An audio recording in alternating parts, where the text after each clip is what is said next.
Aloha, everyone. This panel that we're about to begin is entitled Genealogy of Hawaiʻi Activism. As I look around, I think there are very few people here who would have a total ignorance of this subject. Hawaiian activism in particular has really shaped so much of the last 40, 50 years of political and social and cultural development in Hawaii.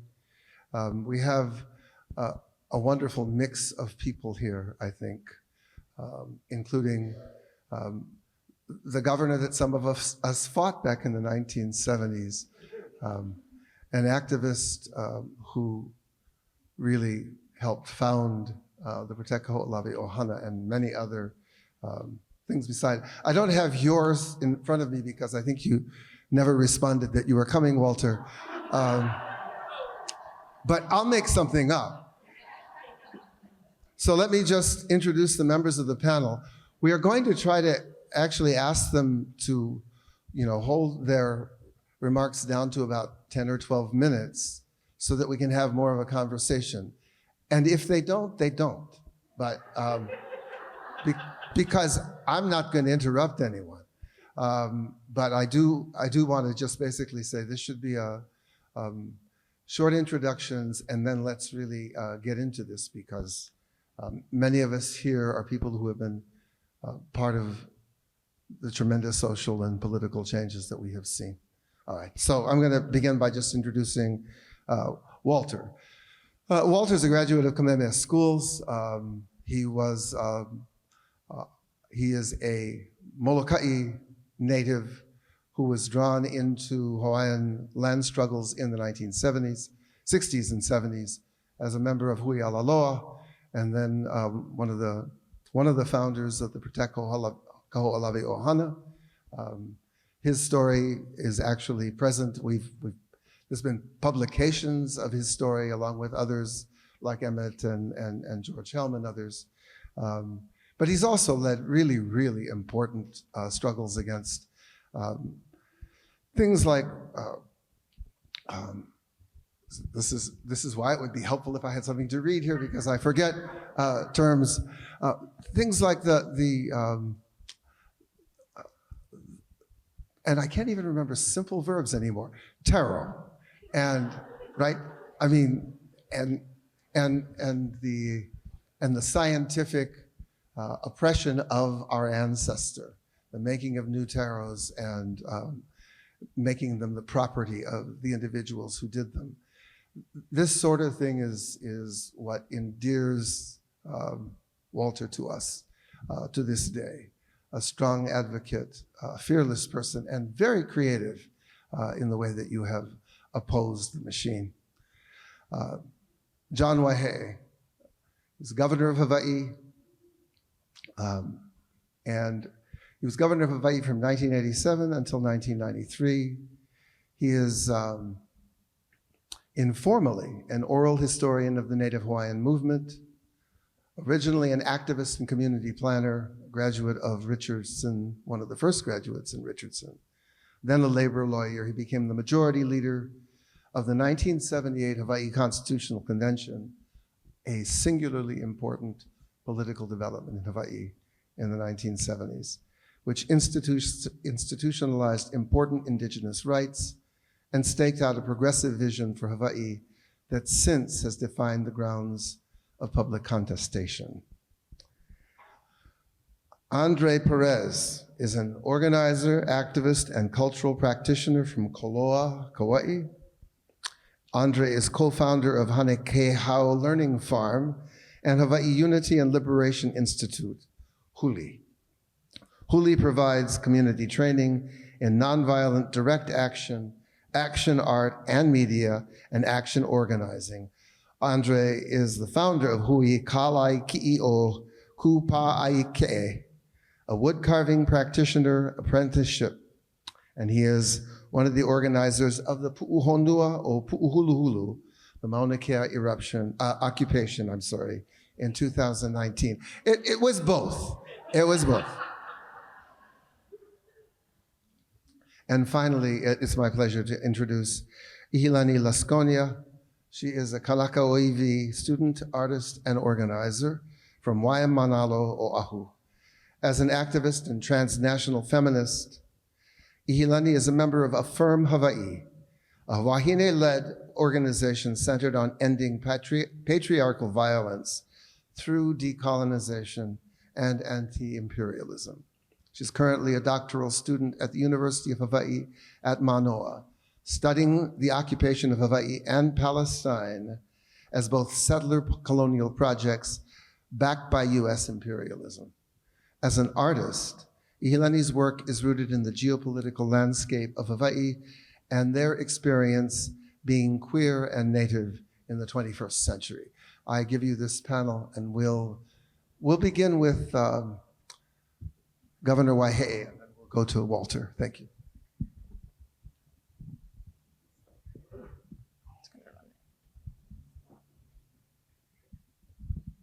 Aloha. I'm supposed to, I guess, lay out the beginnings of the protests. He's actually older than me, but I gotta get started. There's never been a time in our history when there wasn't somebody protesting the occupation, protesting what was happening in Hawaii from the Hawaiian community. Having said that, I think by the time we get to the 1950s, America had done a really effective job of Americanizing Hawaii. I remember as a young person going to meetings with my father and having him and his friends talk about Hawaiian homes and what was happening and the list, all these same issues. And with a lot of anger about what was happening. And then being told by somebody would stand up and say, look, if you guys don't calm down, you're going to destroy it for everybody. You see, the myth was that you couldn't criticize anything because it was a racial preference for Native Hawaiians. And therefore, if you want to keep it quiet, put up with it, you see. And because in America, we believe in this thing called equal protection for everybody. So you had to not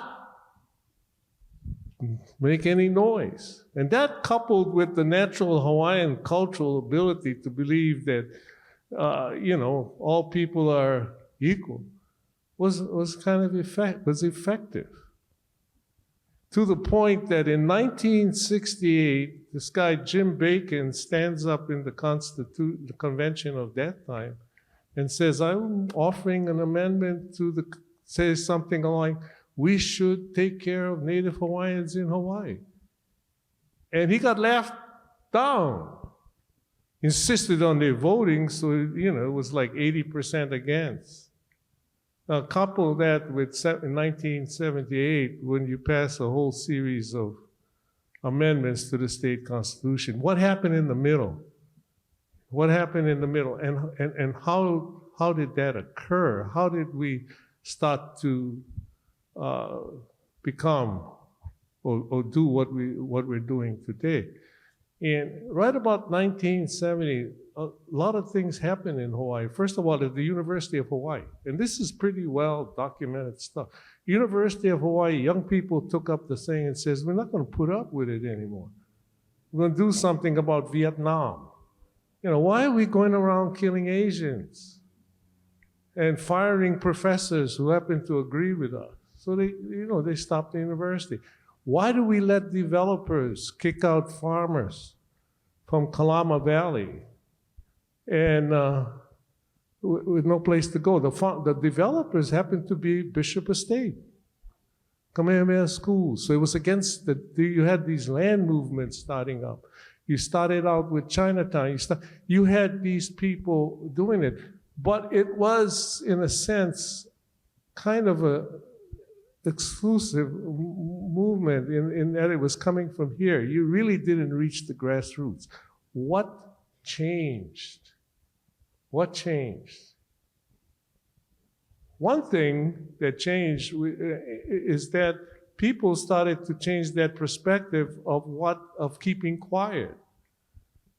So I don't want to go through the whole history, but just point out a few what I consider key events that lead up to today. One really interesting thing that nobody talks about today was in 1970, the Supreme Court appointed Matsi Takabuki to the Bishop Estate trustee. Now here it is. We have this democratic revolution taking over. We're doing all this stuff. We're supposed to be a progressive state. And for the first time, a non-Caucasian becomes Bishop Estate trustee, and he's Japanese. And Reverend Akaka, the same Reverend who 11 years earlier stood before Kauai Hau and plucked on his ukulele, explaining how in Hawaii we all live together, stood up and delivered a furious speech about we should take what is ours, led the congregation out of the church and protested by walking around the Hawaii Supreme Court. Why is that event significant? Because it was a mindset. It was a mindset change from what was happening when my father and the rest of his friends would be, like Sonny Kaniho, would be talking about Hawaiian homes. Major set. The Kauai Hawaiians went out there and did it. They were tired of this stuff. Another major change was that America came to the neighborhoods. OEO, Office of Economic Opportunity, went to Waimanalo, went to Kahalu, model cities, went to Waianae, and all these types of things. And guess what? All of a sudden, they were starting to teach the people that maximum citizen participation was the key. You needed to have the beneficiaries involved in order to do business. And so the Hawaiians, these are all Hawaiian areas, They said, what? We should be taking care of our own things. And a young man named Pai Galdera in Waimanalo, who used to basically was a musician, worked part-time, did this kind of stuff. But he worked and he led people, started teaching youngsters. And then one day in the middle of a storm, he decided to take the kids that he was teaching home, and he had to take them to Waimanalo Beach Park to go live in a tent. And he said, bullshit. We're not going to do this anymore. This is all our land, all Hawaiian land. And we're going to take it back, and the Hawaiians were formed. So the first group was the Council on Hawaiian Organizations. They ended up founding Aloliki, the second, and the Hawaiians, and they started, and from there the movement grew. And I remember coming home and joining this stuff and looking. And I think the example I want to use is if you live on the west side, you know exactly what I'm talking about. When you drive in the morning, the sun is in your eyes, and I am going to be quitting in a few seconds. But the point I'm trying to make is that's where we were. We were looking into the light. We were looking into the light. So those two things were very important. The third thing was when the bombing of Kahoʻolawe was being protested, what was added to the movement was spirituality and the importance of culture. This is what made everything else possible. We had to first shift our minds and become who we really were. And with that, I'm going to pass it to my cousin. This is Walter. We used to organize together in Kaho'olawe. You know, we'd be sitting in a room like this, and everybody would be talking, making strategy, doing all the funny things. And all of a sudden, somebody would say, "Loretta, where's Walter?" "Oh, he went to the island." So this guy, I'll introduce him. We used to talk about Eddie would go. Walter really went. He was there while the rest of us were talking about it. Here's my cousin.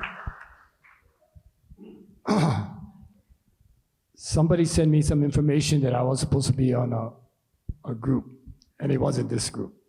So I had some notes for the other group, but I'm not going to use the notes.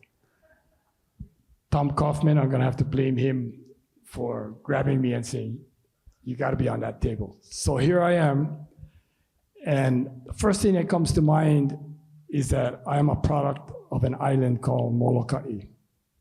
So it's going to be a hard time understanding how I think, because all of this is foreign to me, and it doesn't influence too much on how I think and what is possible and what is not possible. So politics on Molokai is really strange because everybody knows everybody. So when I first got out of school, I tried getting jobs with the MEO. Yeah, the government was sending millions of dollars to the Hawaiʻi. So I was supposed to get hired to do one of these jobs. And I made the mistake of not shaking Elmo Cavallo's hand when he came into the pool hall.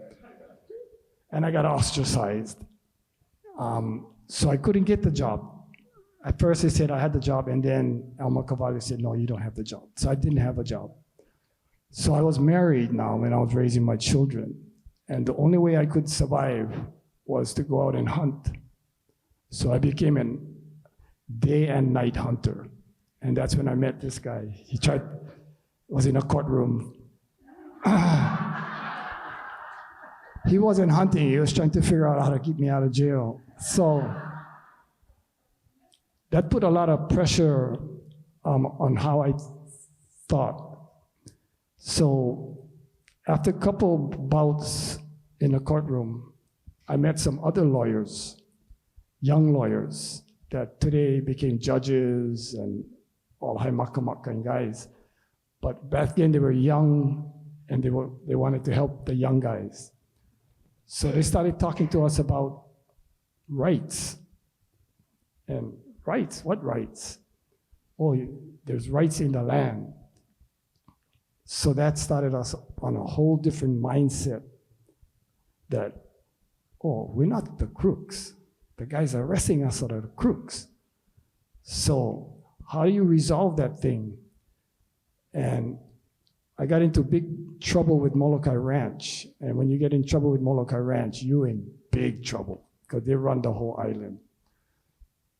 So our only option was to get guys together.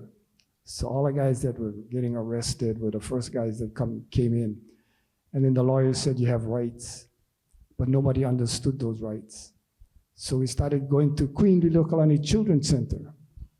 I don't know what happened to those guys, but they better get their act together because back then they were like the key to our island. They helped us organize, they provided us office space, fax machines, all those old stuff that. So that's how we started getting together. And then we decided, well, why don't we have a protest? And back then, you're supposed to go dive for quarters when the Lurleen come in and smile and be happy. But we weren't happy. So we decided we was going to protest. So we organized for the first time in a group called Hui Ala Loa.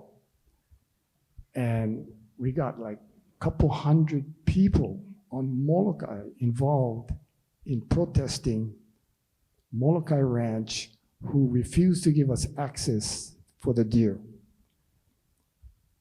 And that was the changing of the guard. So because Hawaiians were not acting like they're supposed to be Hawaiians, we got publicity. And publicity went out past Molokai.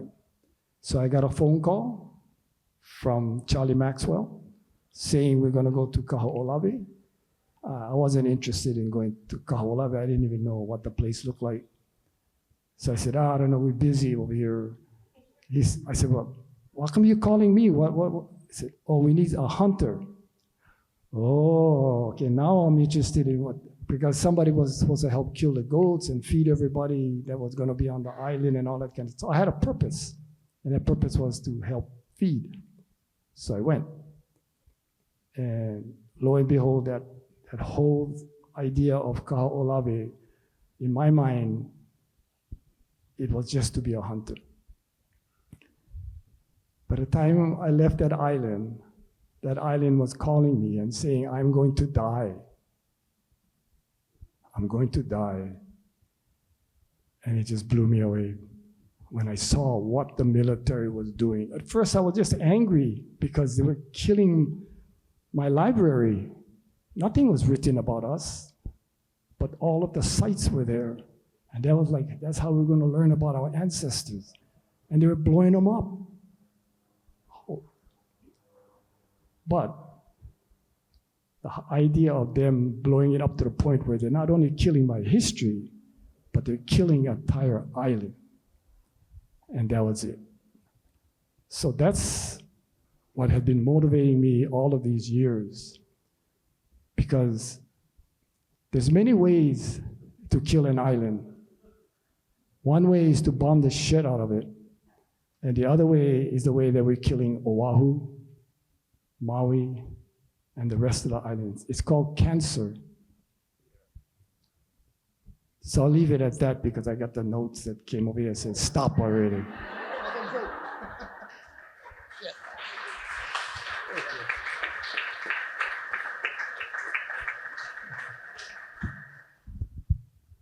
That was just one joke. You can keep talking. Aloha kākou. I'm Andre Perez from Koloa, Kauai.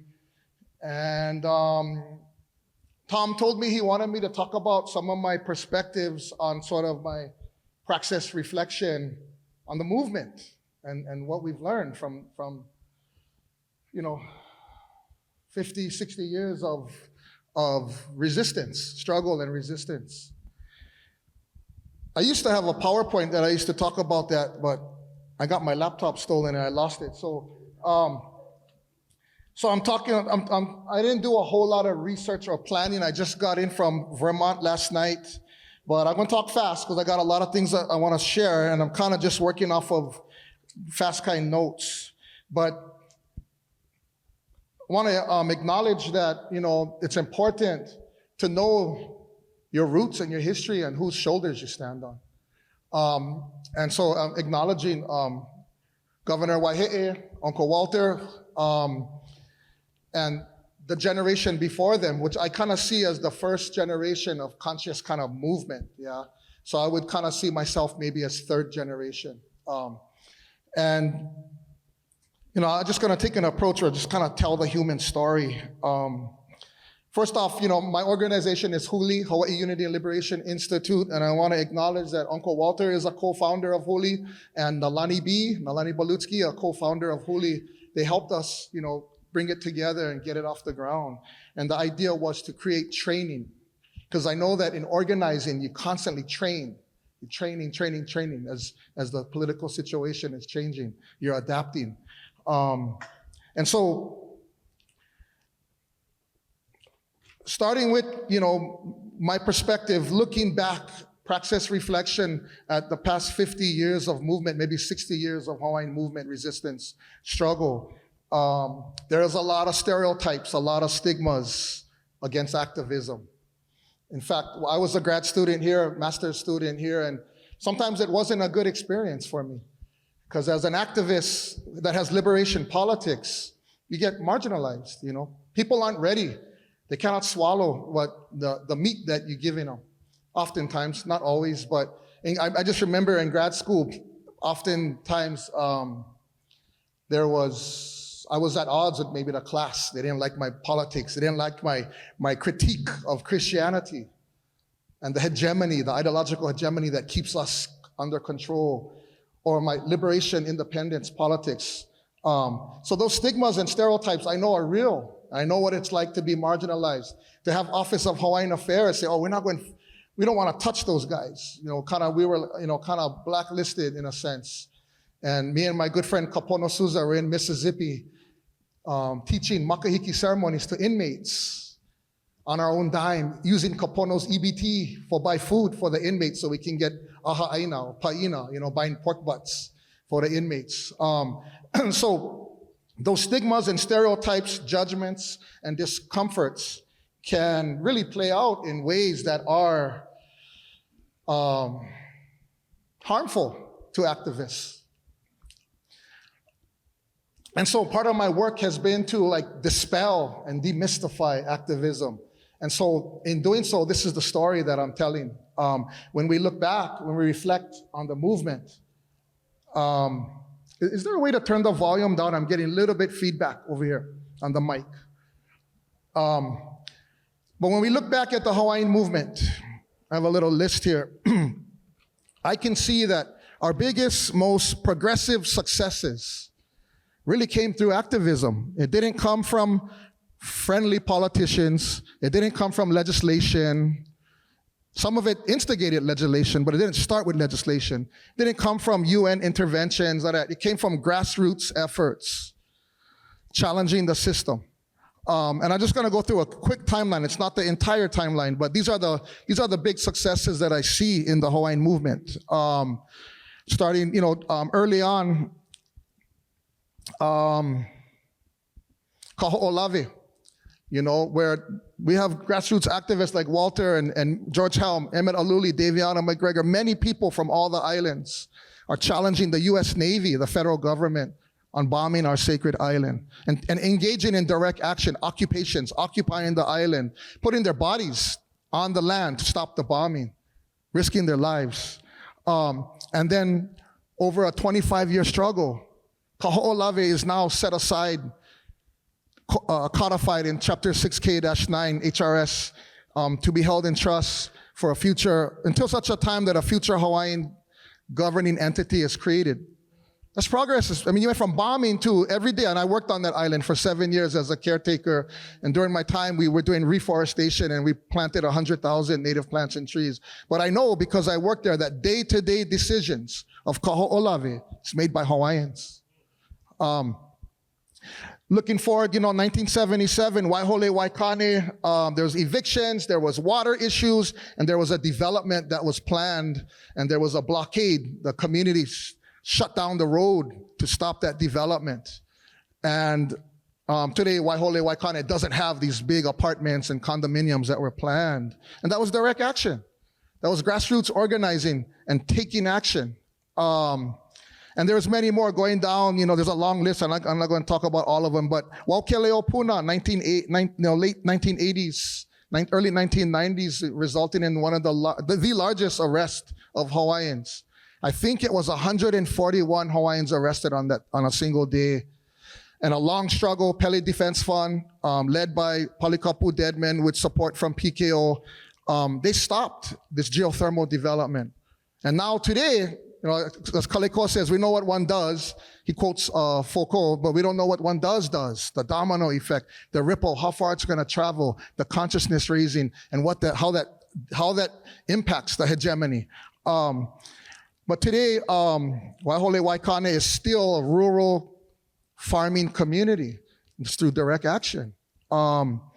Moving forward, I was on Waukeleo-Puna. Today, Waukeleo-Puna, Office of Hawaiian Affairs, now has acquired that forest, that native forest, that it was used by a lot of hula practitioners. Waukeleo-Puna is now under the ownership and management of the Office of Hawaiian Affairs. It takes it out of the line of fire for development. So it's progress, it's success. The alternative was a geothermal plant. And moving forward, Honokahua, the Ritz-Carlton at Ka'anapali, when they were going to build that hotel, they unearthed I forget the number. I know that it was well over 1,000, maybe 1,400 burials left in the sun. The most offensive desecration that could have happened to Hawaiians happened at that hotel development. Over 1,000 burials, iwi kupuna, left exposed to the sunlight. And the organizing that went on from Palikapu and the Hawaii Island, Atipua Kanehele, Skipi ʻIhilani, the Maui community, it was literally at that one, hopping the fence. Skippy went hop the fence. And then they opened the gate and the people came in and they saw the desecration.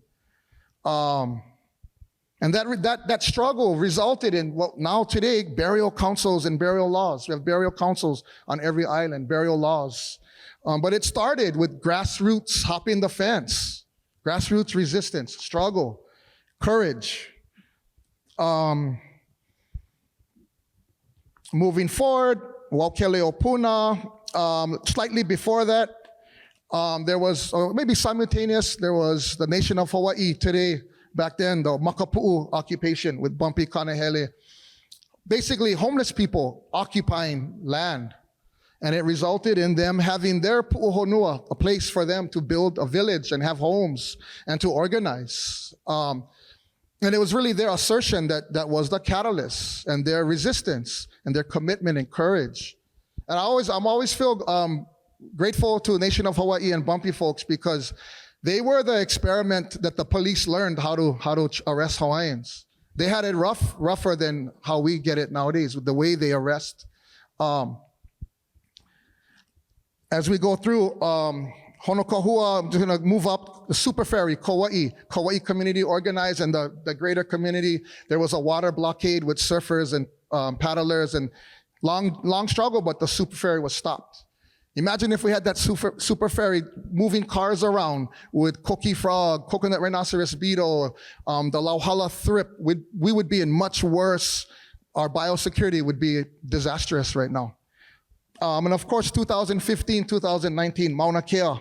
There is no TMT right now on the Mauna because of direct action. Not because of some friendly politician or legislation. It's because the community organized.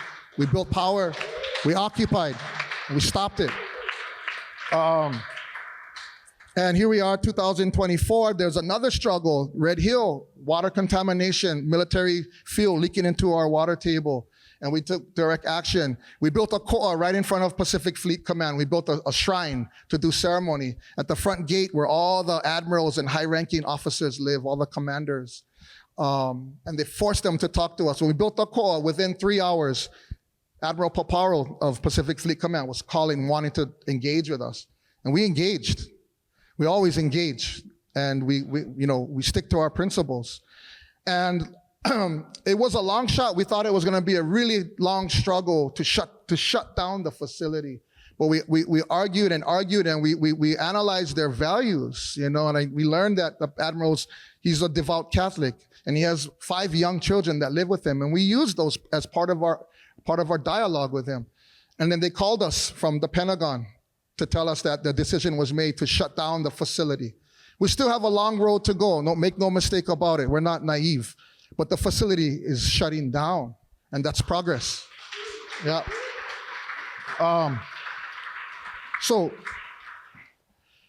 So looking back again, kind of like our biggest wins, our most progressive successes have been a result of activism, hopping the fence, crossing the line, not being afraid, having courage, getting arrested, lots of people getting arrested. I'm gonna get through this in a couple more minutes and I'll wrap up. And what I see today, what has happened, Walter talked about the cultural part coming into the movement, yeah? I want to talk really brief about that. 1971, Kokua, Hawaii, Kalani Ohelo and Moani Kealakaka, they went to a Black Panther conference in Oakland, and they came back militant.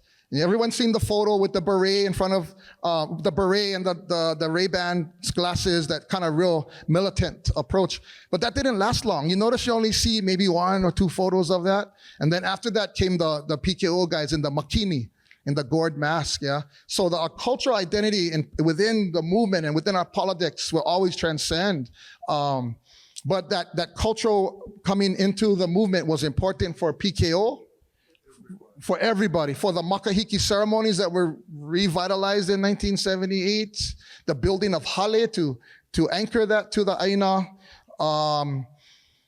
And I also just want to reference, there was a time, I forget the timeline, I want to say it was around 1979 when Skippy and others went to Libya to meet with Gaddafi to talk about liberation for Hawaii.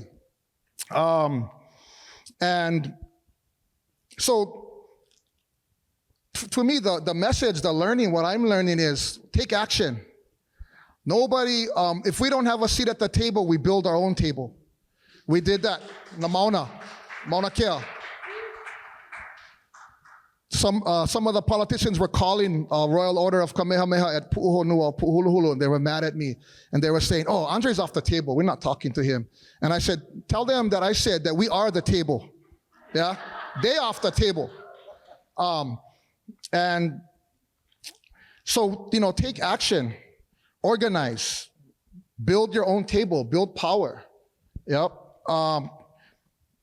And today, wrapping it up, what I see is really beautiful to me, because going from where I felt at a time was a very lonely place as an activism, social justice, as an organizer, as someone engaging in nonviolent direct action, there wasn't a lot of support for that. There was a lot of downing of that. No good. Those guys, they only make noise, or, it's not producing anything. But you look back, it has produced. The evidence is there. It's empirical. And so, the message is organize, build power, and the stigma, I believe, is in the process of being dispelled. And I see that now with Mauna Kea 2015, the message was, we are not protesters, we are protectors. Yeah, we are not protesters, we are protectors. And Standing Rock, the pipeline struggle was influenced by our messaging on that. And they adopted that messaging. And then we are not protesters, we are protectors, transmuted into kiaʻi. And now we have a whole lot of kiaʻi, and I'm so proud and happy to see that we have people identify as protectors, as guardians. Kiaʻi vai, kiaʻi aina. We had the kahuku guy saying, ku kiaʻi everything. But we're embracing Hawaiian activism on our terms in a way that's palatable to us, in a way that makes sense. We're kiaʻi. And now I feel like, I get friends all over on every island. I don't feel that sense of judgment and marginalization. Yep. And so our liberation politics grounded all in the principles, and values. And we stick to our values, we stick to our principles. And in closing, as I was driving here, I thought to myself, I don't want to just come here. I never really prepared. I was kind of off the cuff. But I wanted to go back to one of my roots, to one of my mentors, and just hear what he had to say. I was driving here, and I said, I'm on my way to a conference, and I'm going to talk about the movement, the genealogy, history of the movement. What's your thoughts? What do you got to say? And I called Skippy ʻIhilani, and, he's got some very unique but powerful perspectives. But this is what he told me. He said, one of the things that he sees is we're kind of losing our creativity.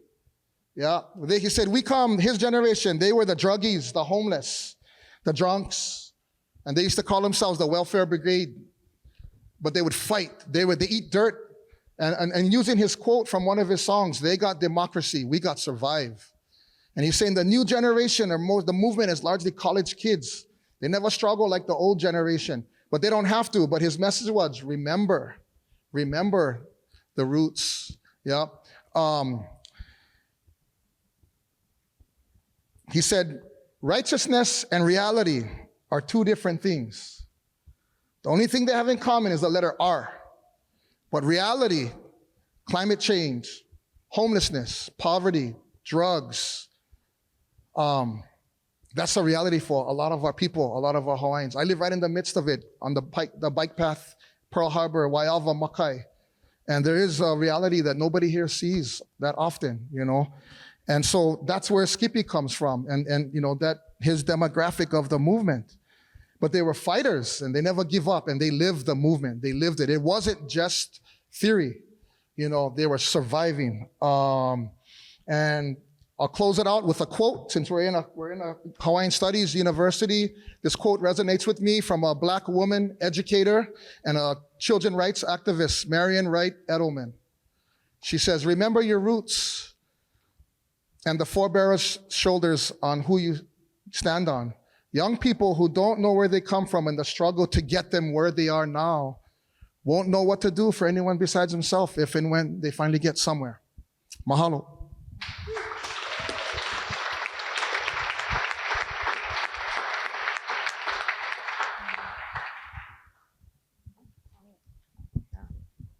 Aloha. I feel like in the grand scheme of the history of Hawaiian resistance, I was born yesterday, but I think that's my biggest strength on the table today. So my name is ʻIhilani Lasconia. I'm from Waimanalo, and in hearing your folks mo'olelo and being familiar with it, I do have to mahalo you folks, because if it weren't for you, Auntie Loretta, I wouldn't be here today. So it's because you folks struggled that I'm able to be here. I wasn't always involved in organizing or activism, but it was because of my lived experience as someone being Kanaka from Waimanalo that I was able to understand why it's so important to fight for Hawaiian sovereignty, even if I didn't always believe in it. So like growing up, being a kid, middle school, high school, being from Waimanalo, I understood sovereignty as something that was for Uncle Bumpy guys. You know, those were like the backroads Hawaiians. And sovereignty was something that they fought for, but wasn't something I could necessarily engage in. So for years, throughout high school, I worked at a luau in Waimanalo, not ever really thinking about or considering sovereignty, but living under the experience of occupation, even if I didn't have the vocabulary to articulate that. And it wasn't until I was in Hawaiian studies, there was a kumu, Kawelau Ritte, who now teaches in Hawaiian studies now. She just got her PhD. And she showed me videos of Kumu Kalei Koa Ka'eo, and we watched and we read Kumu Hanani Ke Trask and the article Lovely Hula Hands. And just like that, it's like a switch went off for me. All of the things that I experienced in my life, but didn't have the verbiage to articulate, were seen in this legacy of resistance. And so from then, I got involved in ethnic studies, political science, and even Olala Hawaiʻi here at UH Manoa. But I'm sharing this to say that my experience is more common to have not been in the know in terms of talking about sovereignty and deoccupation. Other folks like who come from a community like me where those conversations aren't on the table is something that I think should be taken into consideration as well. But now being involved in activism and organizing, I wanted to talk a little bit about this mo'okua and how that shaped where I see the future of organizing in Hawaii, but also what that means for building solidarity between other countries, occupied or not.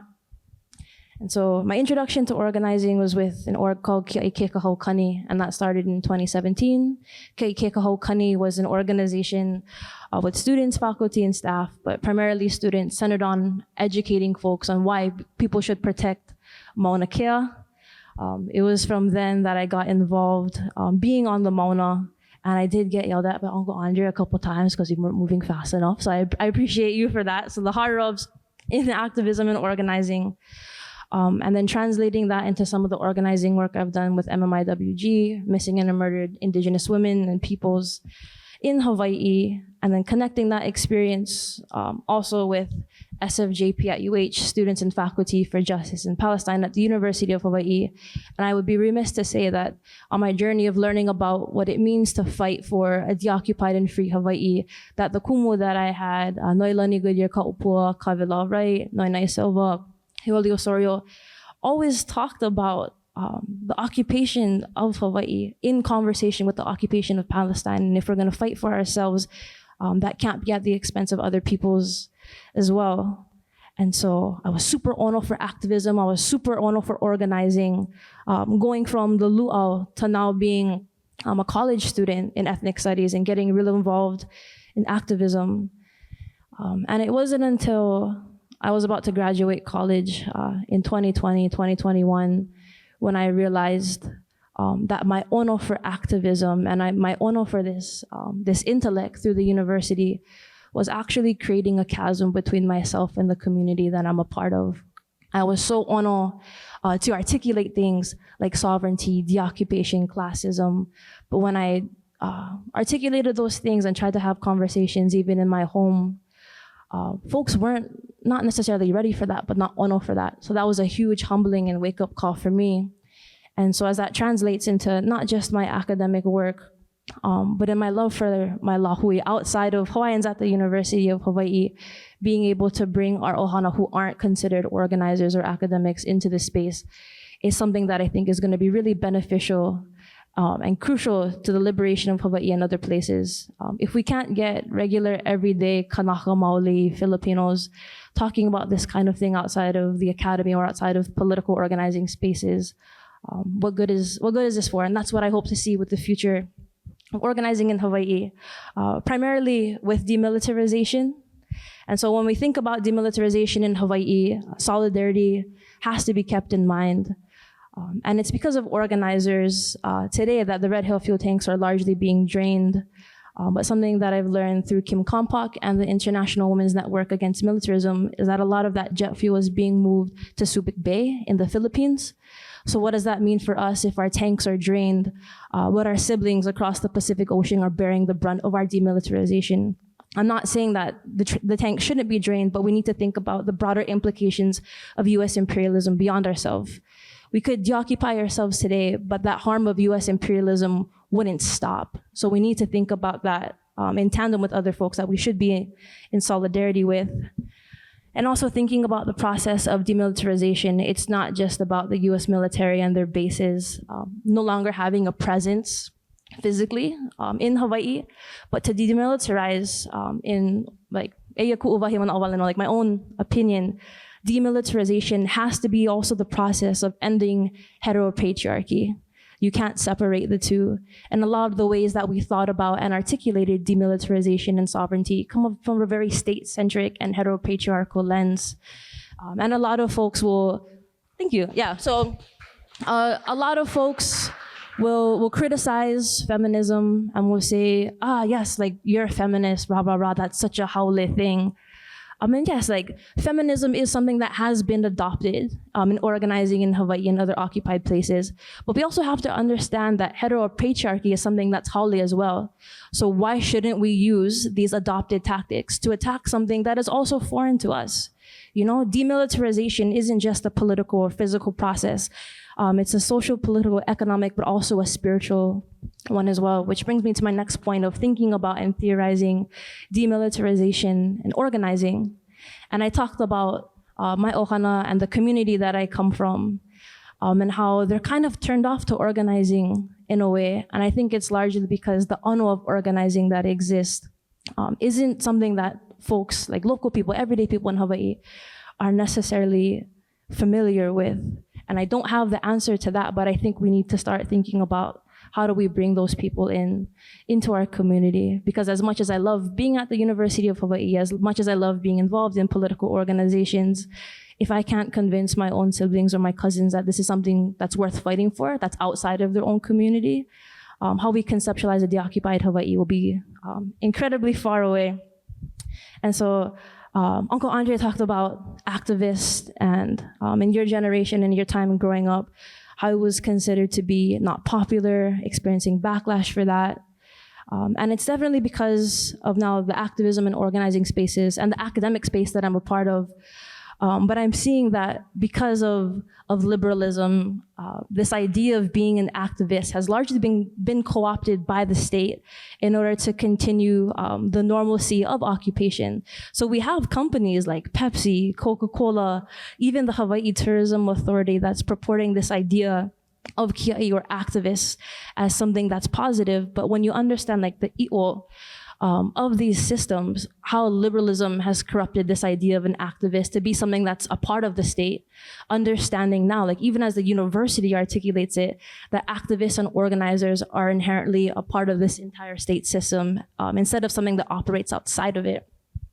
And so thinking about organizing in Hawaii, especially thinking about the community that I come from and people that I want to be engaged with but aren't necessarily turned on to that, I'm also thinking about the politics of settler colonialism in Hawaii as it relates to organizing.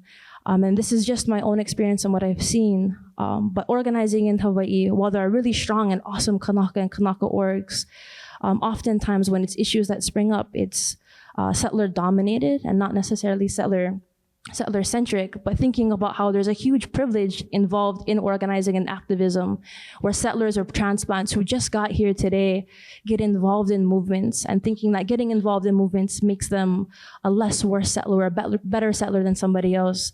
I've even had settlers come to a lo'i that I steward and talk about how they believe they're doing a better job than Kamakawiwoʻole in Hawaii because they're giving these time to these orgs and they're giving this time to this aina.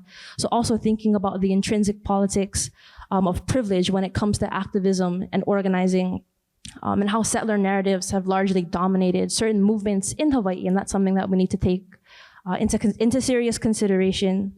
And so something that I'm thinking about for the future is how do we build the capacity to organize and include multiple members of our community, and really change the ano of organizing in Hawaii, where folks who aren't involved don't see it as something as haole or don't see it as something as abrasive. Again, I don't have the perfect answers to these questions, but I think what's going to change the ano of organizing in Hawaii and bring more folks in, Kanaka or not, is this inherent connection to aina. So earlier in my talk, I talked about being involved in Kiaʻi Kekahaukani, working for missing and murdered Indigenous women and girls in Hawaii, being involved for students, faculty, and justice in Palestine.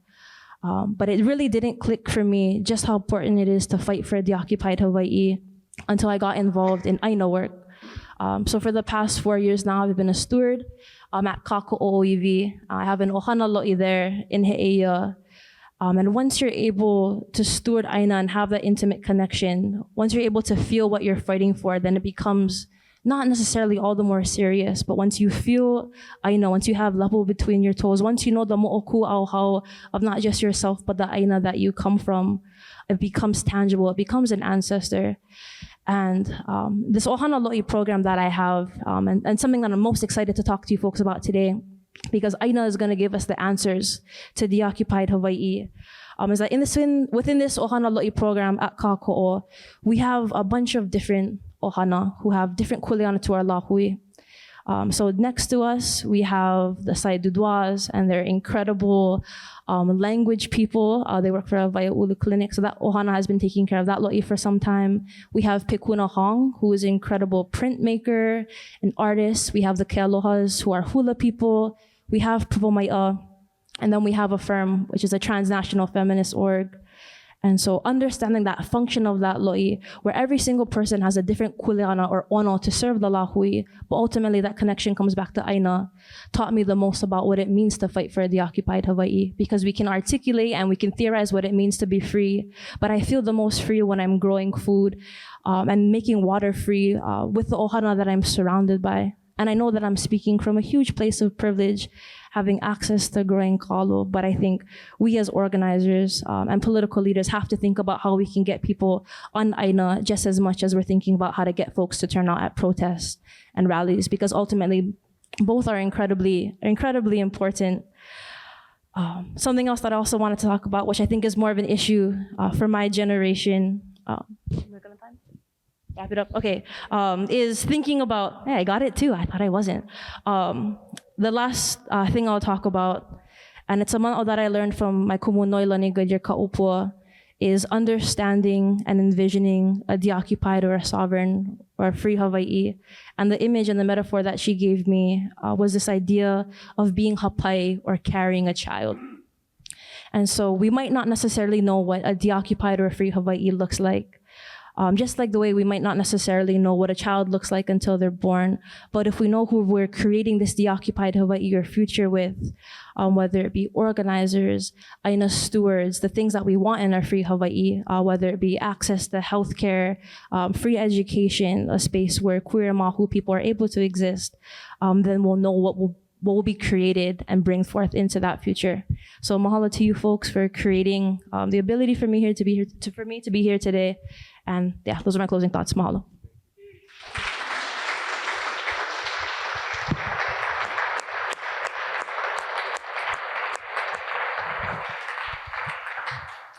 I won't waste any time telling you what a remarkable panel this has been. Anyone have any questions or comments, things you'd like to generate to this panel?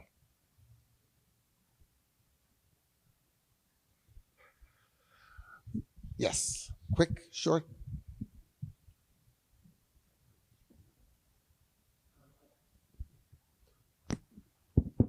I'm Kamakawiwoʻole, Amsterdam. So nice to see you be together today. In terms of activism, I've been part of Hawaiian activism during the time of my mother, Mama Loa. You know my mother, and also Kekuni Blaisdell. So this is something that our family has been very well involved with. I remember once when we were in the shopping center, or over at where the military were having some type of an occasion, and Mother went into the tent, and the officers were sitting up in the front. She went up and sat down where the officers were, and so they came up and said, "I'm sorry, ma'am, this is for our military officers." She says, "I'm a Hawaiian. I'm a Kamakawiwoʻole. I'm pure Hawaiian. This is my land." And that was the type of person she was. She didn't hold back. She was of that generation. Well, we've covered a lot of important points, I think, and I want to express my appreciation to you for the service, the great service and pioneering that you've done, and also our dean. Thank you so much for that. My question, you used the word occupation. I'm a Hawaiian Jew. My family are Hawaiian Jews. And the word occupation, when it comes to that area, often places Israel as the occupier and Palestinians as the ones who are being victimized.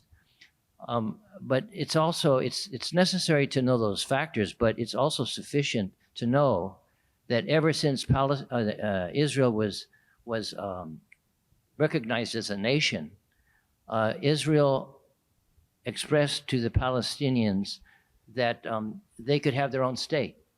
The only thing that they requested is that in the charter or constitution of the Palestinians and Hamas, that they delete the mandate to eliminate Israel and all Jews and the Jews. And now to be able to recognize somebody who's going to kill you, a genocide, is unreasonable. And so ever since Israel became a nation, they've offered this to the Palestinians, even Hamas. And Hamas has rejected their offer to have their own state, but they have to delete from the river to the ocean. And so that is, to me, that's a reasonable way to do that. And so by not accepting that recommendation, that request, the Palestinians are really imposing their own occupation on themselves, and they could actually. Thank you, Koe. Koe, I'm going to ask you to. I'm going to interrupt you now because this is a long. I will say that there is a long documented history of Israel's resistance to that second state, going back to Ben Gurion and his communications and the legislation that came out of Israel from the very beginning. So what you're talking about is a very contested history, but the experience of occupation is quite real. The experience of having another country enter into your borders and dictate where you can go and how far you can aspire is something that we understand very well here. Thank you. Any other? Okay, so I'll bring this back to the topic. I had a question more about building the movements and the different stands that's been made and the different come up here and forget my words. Yeah, just organizing and building the movements. What, you know, it was mentioned earlier, you know, you're up against stereotypes. You're up against, it takes bravery, and, you know, you get blackballed in future employment or what it may be, or whatever it may be. But so I was thinking historically, and he kind of mentioned a little bit here and there about building in some of the experiences that she's gone through. But also, like, I was curious if you guys just had any mana'o to share on the successes in building previous movements.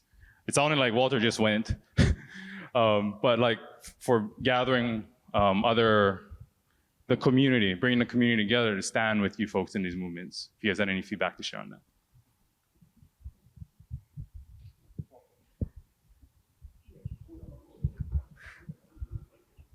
Yeah, well, our movement, because we needed to survive. That's the motivating factor in all of our movements. I'll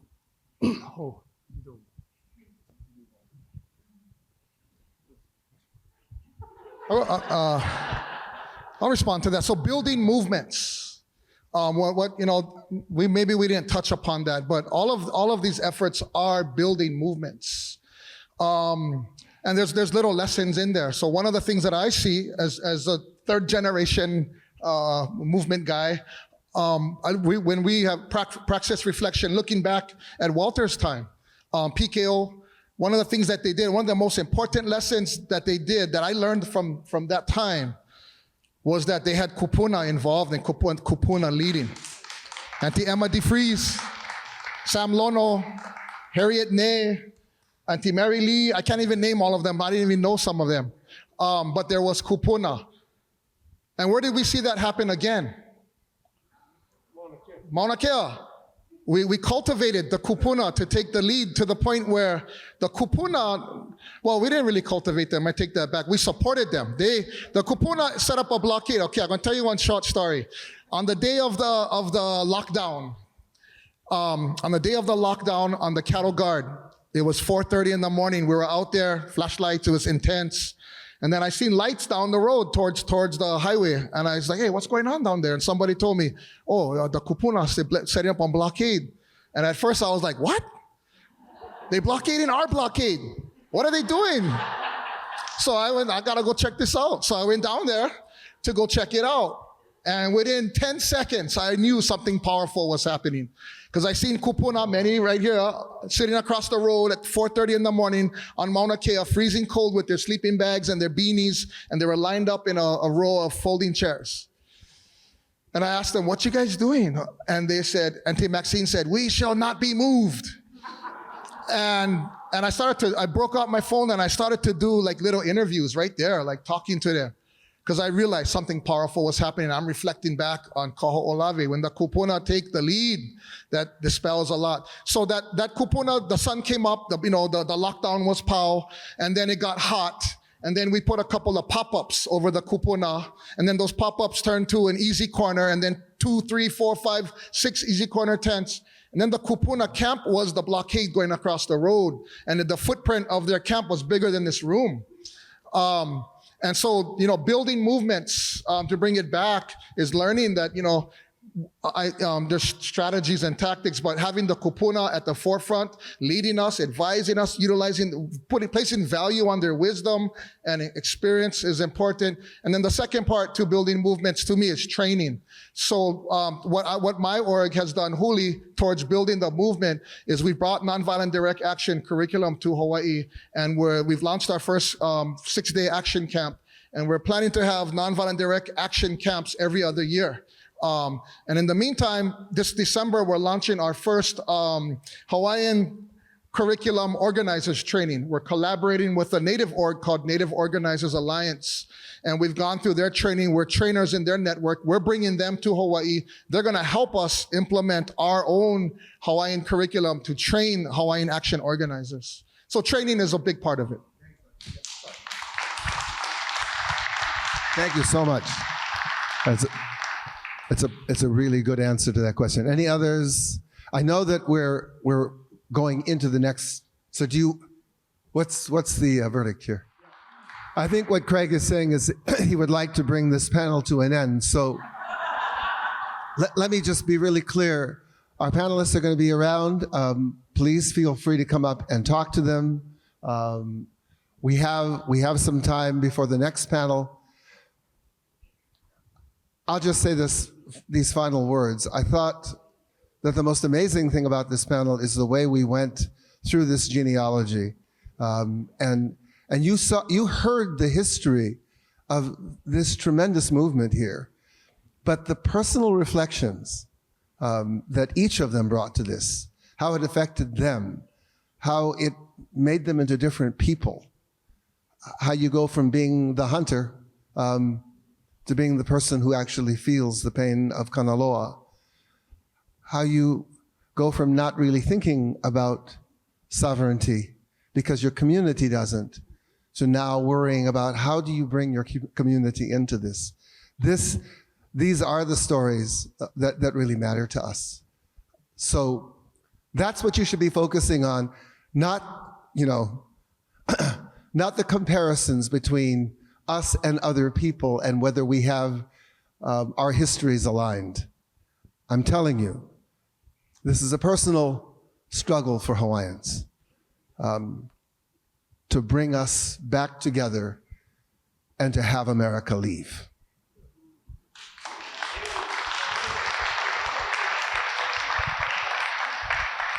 I did want to add one thing, and that's to kind of echo Andre, and that is, I've been thinking about it for about a week or more, and I cannot think of a single episode of progress that Native Hawaiians made that didn't start with a ku'e.